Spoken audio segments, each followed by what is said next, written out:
Hello, hello. Hi. Welcome back to another episode of ISBN-Depth. This is October.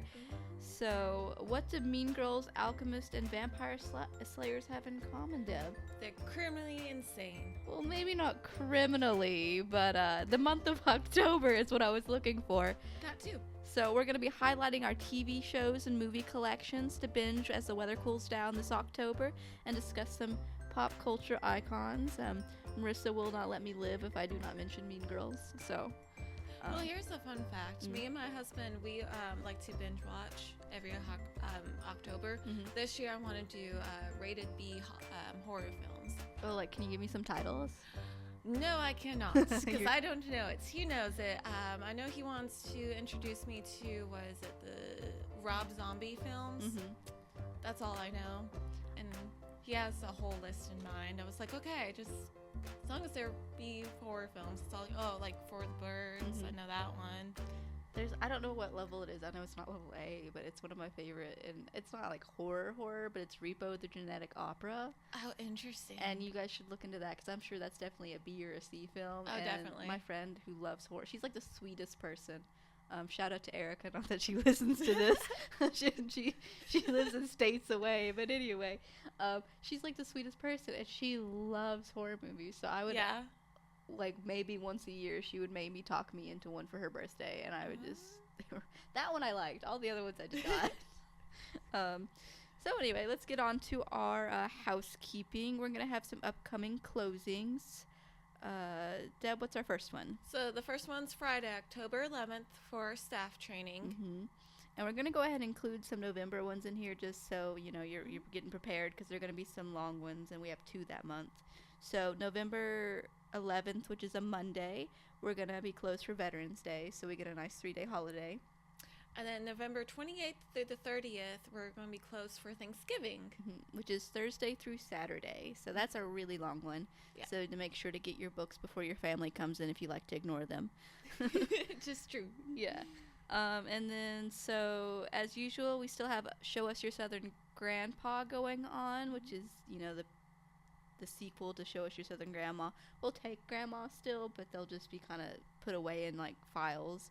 But basically, yeah, come with a picture of your grandpa, and there's a little, like, slip of paper you can fill out with a blurb talking about him. We'll copy the picture, and we'll give you your original back, and we'll post it up in the lobby up until next summer, so you can, you know, get the everyday man in our records here, especially local ones, but we'll take any Southern grandpa. And next is D-Day Oral History Project. Do you want to talk about that a little bit? Yeah, I'll talk about that a little. So, it is our ongoing program where Lisa Christensen, our historian and genealogist, is asking for oral interviews from D-Day veterans because it's getting to that point where there's not too many of them left. And if you do have stories about your veteran and they might have passed on already, you feel free to come share those too. You can come in to the History Center here, or you can call us and we can do over the phone oral interviews because we really just want to collect that history before it's forgotten. So, let's see what else we've got. Speaking of, you know, stories, we've got the story time back up. It started back up in September. And the theme this year is exploration of kindness, friendship, and unity. Let's see here. KFL has two on Wednesdays. The first one is Baby Rhyme Time from 9:30 to 10:30, and then followed by Tyke Tales Toddler Time. There should be story time in there, but that's like an alliteration. Tyke Tales Toddler Time. Wednesdays Tongue twister. from 11 to 12. Jessica just like knew someone had to say this, so she's like, let's make it fun. And then KFL also has a story time on Thursday, which is the All Together Now Stars, and that's from 11 to 12. So they've got 2 on Wednesday, 1 on Thursday. And if you can't make it to KFL, you can always go to see more. It'll be on Tuesdays, All Together Now Story Time from 11 to 12. And then Kodak wraps up the week with Friday from 11 to 12 for their preschool story time. So the only day you're missing is a Monday. Let's see. And then KFL's got some events going on in October. Yes, so we're having a local author showcase on Saturday, October 26th. It starts from 10 a.m. till 1 p.m.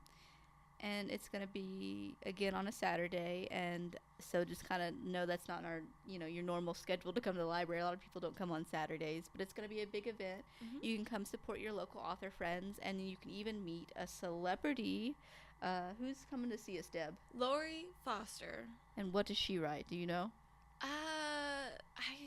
think it's romance. I think so. I think it's romance. Like steamy romance. So there'll be the showcase from 10 to 1, and then we'll break for lunch, and then from 2 to 3 is when New York Times bestselling author Lori Foster is going to speak and, answer questions and all that stuff. So it's kind of like I wonder you ever heard like the degrees of Kevin Bacon? I wonder if she's, because it's sort of like a celebrity, and so it's like we're getting very close to celebrity. And then I do wonder, someone should ask that, like, how many degrees from Kevin Bacon are you? Just to throw her off. Yes. And then let's see what else we got. Seymour coming up. What do they got? So Seymour has a family cookbook book club. Next meeting first Thursday from 5:30 to 7. So this will probably be their, I think they started in September. No, wait, August. No, September. This is like their second or third one. It's a very new program. I'm trying to remember exactly. I want to say maybe the first interest meeting was in August, and then September might have been the actual first meeting. But you're welcome to start anytime. I know the group at Seymour would happy to have new families come in and join the cookbook club. I started doing just the regular cookbook club here at KFL, and that was a lot of fun. We did Asian food this month in September. Oh man, I was so jealous. It smelled so good. It was so good. I ate so much food. I bet. I didn't even eat my lunch that I brought that day because I had eaten enough. Good. Yeah. Anyway, so moving on to Kodak, we've got Habit Reading with Hickory. So Hickory is at Kodak from on the first and third Wednesdays from 3 to 4 after school, and that'll be like the whole school season from September to May. The Habit program, if you're not familiar with it, is if it's mostly aimed for children, but it's like if they are uncomfortable with reading out loud or practicing the multiplication tables, they can practice with a dog, because the dog's not going to judge them, and it's going to want just loves and pets and everything like that. And these Habit dogs are specially trained to work with children and parents, and they're very chill, and they really just like being loved on. So but this Hickory's new to Kodak. There's been a former Hickory. So, start coming to see him. He's going to be lonely. And then I think they got one more thing for Kodak. Willy Wonka Family Dinner Movie Night, Tuesday, October 29th from 3 to 5. I always want to go to those, and it's my late day. Yeah. So I can't, like, sneak out and be like, I'm going to go watch Willy Wonka. Over at Kodak. Yeah. So, all right, that's through with housekeeping. There's not a whole lot going up in October. September was sort of our busy time with like school getting started and everything, and we're kind of getting our normal programs settled. And then of course we're gonna have probably a few things for Christmas coming up, but until then it's gonna be a little bit slow. But yeah, so we're gonna highlight our television and movie collection downstairs. So, like I said earlier, Marissa would not let me live if I didn't mention Mean Girls for the October. Have to mention Mean Girls for the October 8th reference, and she was very convinced I hadn't seen it. I was like, no, Marissa, I've seen it multiple times. I was thinking more spooky, but she's right. It is in October. But then I had to point out for a fun thing, because as we all know, I'm very into anime and manga. Full Metal Alchemist also references October 8th in it. So, like, when you're on like Facebook or any like social media platform on October 8th, I get both sides of the it's like he turned around and asked me what day it is, and I said October 8th, and then to the pocket watch that Ed has in Full Metal Alchemist, where they burn down their home to remind them they can't go back to where they were. So it's a big day, and it's like, why weirdly October 8th?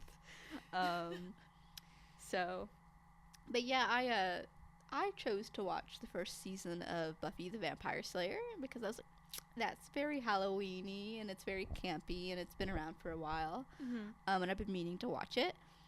And I gotta say, I didn't really enjoy it. Really? It's okay. Like, it was made in the late 90s, so it's a little dated, but not in like an awful way, because I'm used to watching like Star Trek from like the 60s and stuff, and like, so I'm used to like weird special effects or like a little bit hokey storylines. But it kind of made me so like, and as I understand it from multiple other people who've watched it, it gets better in the later seasons, like in season 2 and 3, where it starts to take itself seriously and it's a longer episode, and the lore of the Slayers and the Watchers and the Witches and stuff gets more in depth. But really, in the first season with the 12 episodes, it's more of like a monster of the week thing.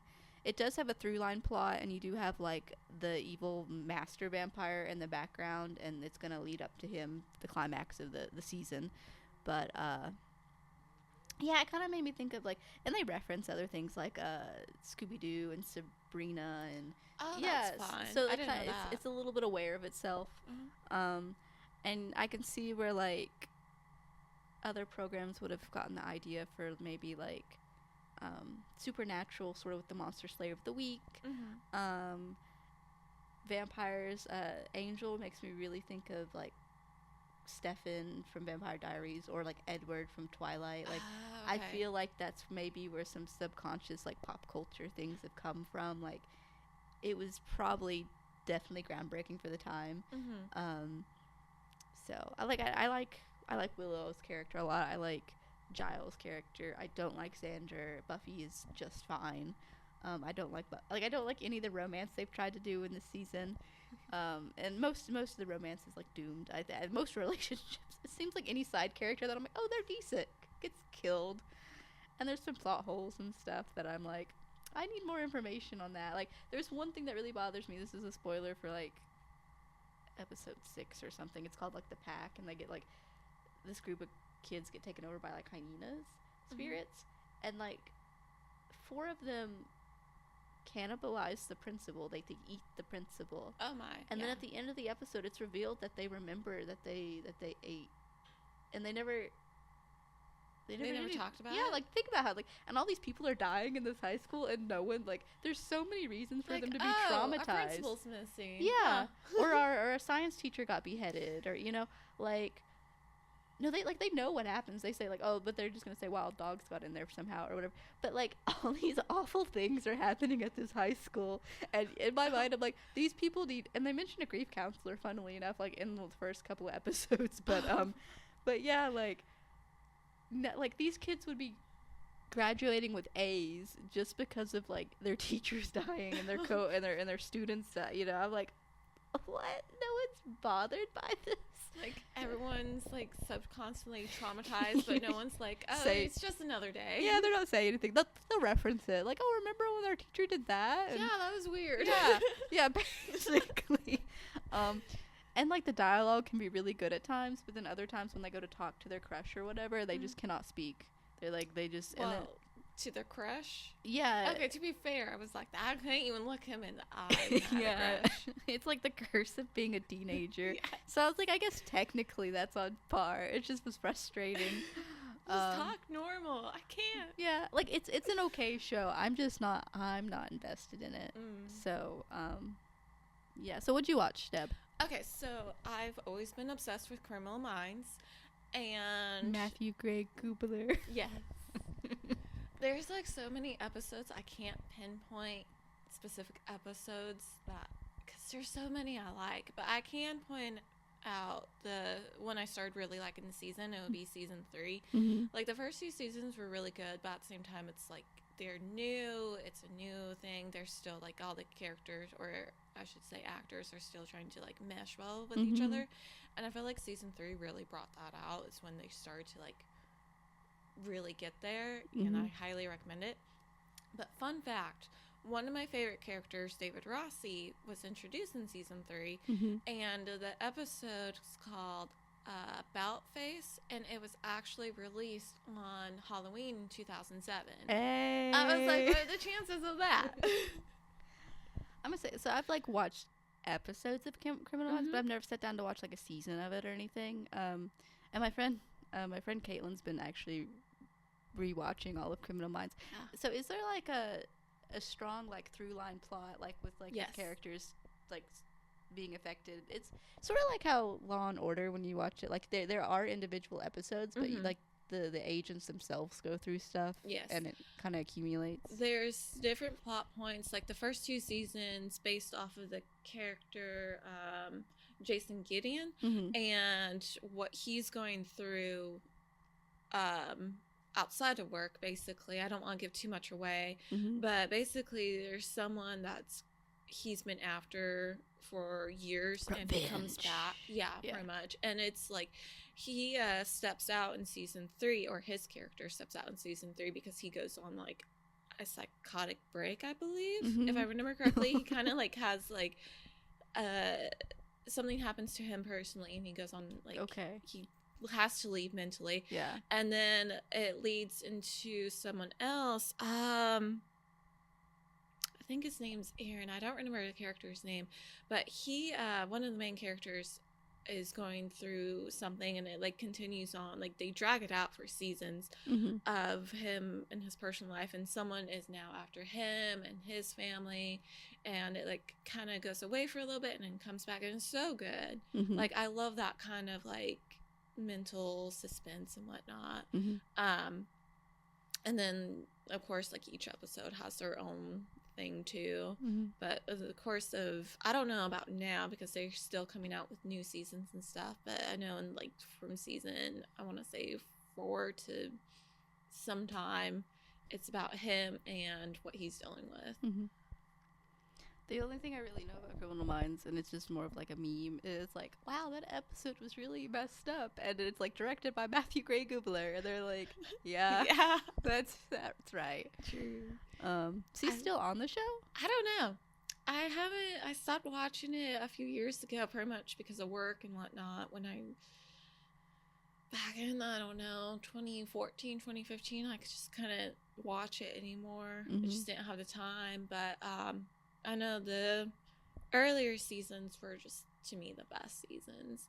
And then one of the episodes I do remember was with Tim Curry, and I think it was a 2-part episode, and that was... Was Tim Curry the villain? Yes. Tim Curry's always the villain. He's always the villain. Except, I do remember once when he wasn't, it was called Oscar. Yeah. Have you seen that with, what's his name? The guy who played Rocky? Sylvester Stallone? Yes.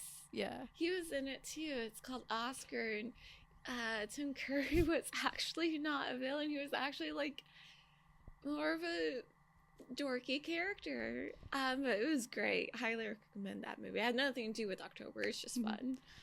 When I think of him, I think of the meme that's been going around.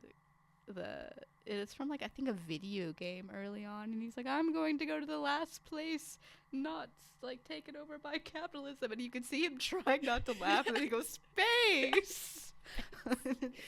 I think of that a lot when I think of him. But who's Matthew Gray Gubler's character? Reed. Yeah, like the little like smart boy. Oh man, have you seen him on TikTok? Maybe like really like a couple years ago. I haven't seen him lately. I like watching his videos. He just does odd things. He does. He's sort of like Daniel Radcliffe in that way. Like they did their serious role and their franchise stuff, and they've made so much money that they can do what they want, and they just embrace the weird. Yeah, they do. Or he definitely does on his videos. It's so funny. I like to follow him. So that pretty much wraps it up for our October episode. And there's all kinds of DVDs and movies. We're constantly getting new stuff in. Like just this week we put in like If and the Garfield movie and Kingdom of the Planet of the Apes. Nancy Drew has a series. Yeah, it's like a really?